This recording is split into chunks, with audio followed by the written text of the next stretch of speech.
Yeah, No, you're right. The New York Rangers advanced to the Eastern Conference semifinal, but that means they beat someone who's at the Pittsburgh Penguins.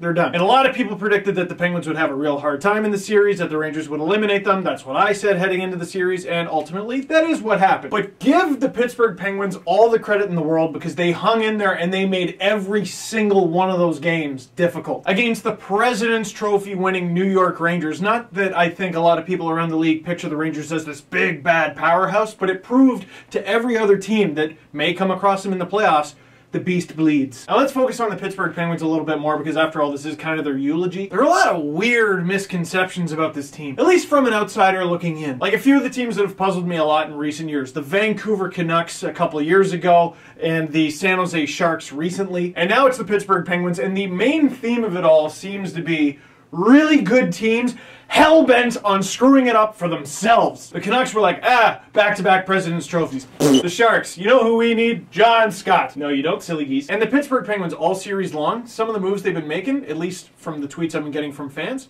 not fan-favorite moves. But the thing I want to get out of the way right away is the idea that Sidney Crosby and Evgeny Malkin have been the ones screwing this up for the Penguins, because that's all I've been hearing. Granted, Malkin didn't do so hot, didn't have a very good playoffs. I think he's entitled to have one. And if he was just not trying and sucking, that'd be one thing, but pretty sure he's hurt, right? Sidney Crosby, on the other hand, the guy had 2 goals, 2 assists, 4 points in 5 games. What else has he got to do? I mean, ultimately, the answer is more than that, because he's supposed to be the best player on planet Earth, but hockey, a little bit of a team sport, we call it. And fun little fact, because I have this little dainty thing called the internet, went on hockeyreference.com, in terms of players who are currently playing in the NHL, Sidney Crosby and Evgeny Malkin are number 1 and 2 in playoff points per game over their career. Of course, hockey and all sports are a very what have you done for me lately industry, but they're pretty good players. The problem becomes building a really good team around them, and you go, oh, well, that cap number, darn it. Bull! Good teams have superstars like that and rely on superstars. Great teams have those really good players and then figure it out around it. There's more to the jawbreaker than just the gumball. You see, kids, there used to be this candy cup. Never mind. You look at a team like the Chicago Blackhawks, you know who they're going to rely on every year. Jonathan Taves, Patrick Kane, Duncan Keith, yada, yada, yada, but they build a team around those guys. The LA Kings, yes, they got into some salary cap troubles this year, and yes, it ultimately cost them a playoff spot, but if you look at how they've been in the recent past, 2 cups in 3 years, pretty decent.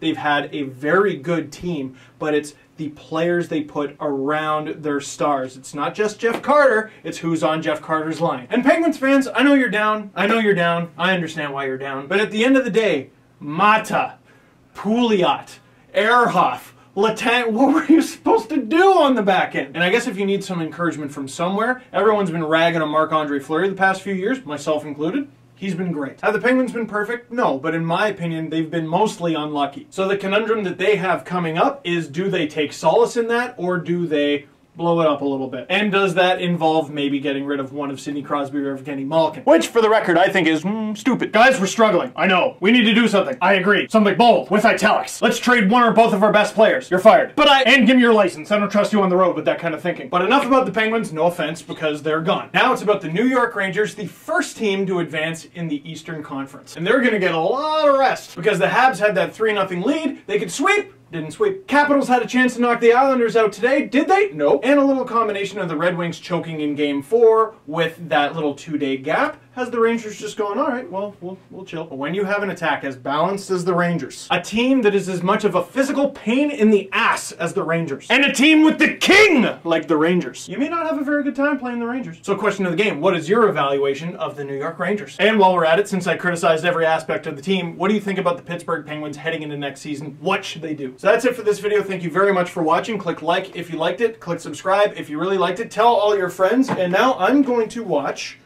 Joe Nieuwendyke's career acume on a beta tape. It's large. Did you notice the clock moving? Was that a distraction?